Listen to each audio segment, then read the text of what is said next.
की फराक वाली पूजा करे उजर की फराक वाली पूजा करे उजर की फराक वाली पूजा करे उजर की फराक वाली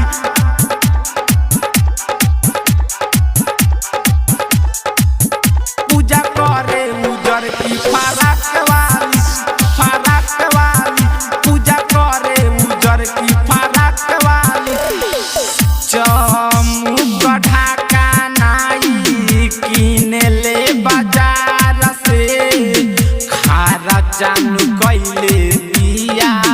बेसी 40,000 से बेसी 40,000 से चमुक ढाका नाई किने ले बाजार से खारा चानू कैले दिया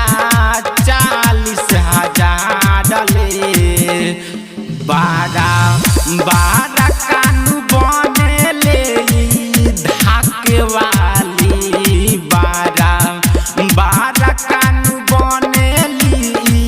धाके वाली दिया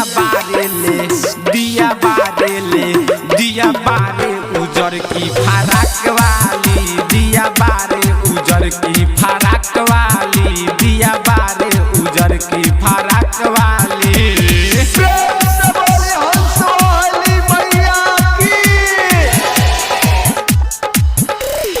मंडप बनावे खातिर कहल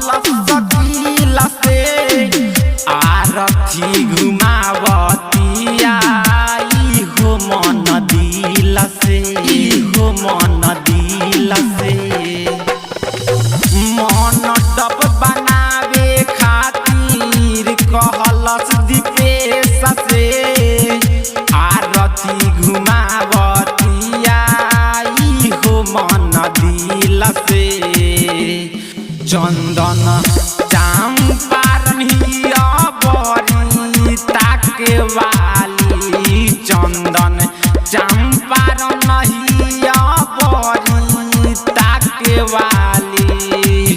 पूजा करे ले दिया बारे ले पूजा करे उजर की फराक वाली।